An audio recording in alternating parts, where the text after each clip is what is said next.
Disclaimer, if you failed science, then bro, this video is definitely for you. Also, no guarantee this shit's gonna work for you. If you're dumb, then I don't know what to tell you. You're just dumb. Dr. Stone, the scientifically formulated masterpiece of a series that helped hundreds of thousands of students when it came to science. No, like actually, if more people watched Dr. Stone, we'd have little Einstein-level geniuses roaming around the streets solving problems like no tomorrow. I know my science class could have used this video cause god damn, when I saw the class average, even I felt disappointed in my class. But don't worry, cause your boy actually passed that class with an 80, so you know this anime means business. I started watching this anime around the end of 2019 after a cousin of mine put me on to the first episode, and honestly, it was pretty good and pretty intriguing. But I ended up forgetting about the anime in a whole until quarantine. When I actually started to watch more anime I either forgot about in the past, or just new anime in general that looked cool and interesting to watch at the time. To give a quick synopsis of the anime, Dr. Stone is an adventure sci-fi type anime that takes place in 2017, following our main protagonist, Senku Ishigami, a big brain genius who was released from his stone prison after 3,700 years, in his journey to rebuild civilization from the ground up and revive everyone in the process after the whole world was turned to stone by a mysterious green light 3,700 years prior. Now, let's talk about the story. Like Minecraft, stories like this honestly get me pumped up watching the MC and the rest of the cast go from 0 to 100. Of course not all in one step, but slowly and surely getting to where they need to be.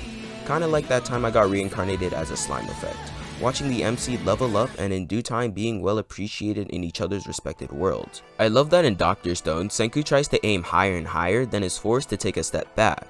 What I mean by that is that Senku always tries to aim for the bigger picture, like say, trying to make a boat, or tried to make an armored tank, but is forced to take a step back, make a little detour, and create some things along the way. Like, for example, Senku wanted to make a cell phone, but the first step into creating that cell phone was to create a cotton candy machine. Now, some people may think that might be a boring process to watch, when honestly it's the exact opposite.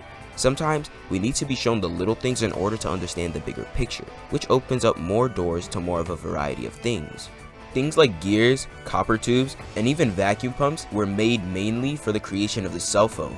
But Senku and the others find other uses and other ways for the items so that they almost never become useless, whether it be by destroying one creation and using some parts from it, or by using leftover scraps from previous creations. What I also love about this process is that even the little creations that might seem useless play a bigger role in creations of bigger projects throughout the series, showing us that it wasn't a complete waste of time focusing on the small stuff. About the characters in this anime, there are a lot of them, which is kind of funny because, you know, everybody in the world should be petrified in stone right now, but the anime explains that later on. Are some of the characters good? Yeah. Do the characters look cool and act differently? Yeah. But are they all memorable? Of course not. But the main surrounding cast is sort of a mix of all age groups. We have an old head on steroids, we have a little kid who looks like a leaf type starter Pokemon, and most importantly, we got the baddies. And it's through those characters that we get introduced to more characters like them. Now, are all the characters likable? No. And to be honest, there's still some characters in the anime that I heavily dislike, but almost every character has had a moment where if you started out disliking them, you'll eventually grow to love them the more you watch the show, antagonists and protagonists alike. At first glance, Senku seems like a cocky genius who'd remind the teacher that we had homework, but in all honesty, he's pretty likable and a sociable person.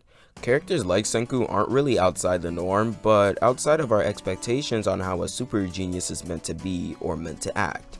In his dynamic with Taiju, Senku's childhood friend, is one of the main reasons why the first few episodes were so enjoyable to me. They both had a lot of respect for each other, and even though Senku would roast this guy almost 99% of the time, their brother-like relationship is what made Dr. Stone so entertaining.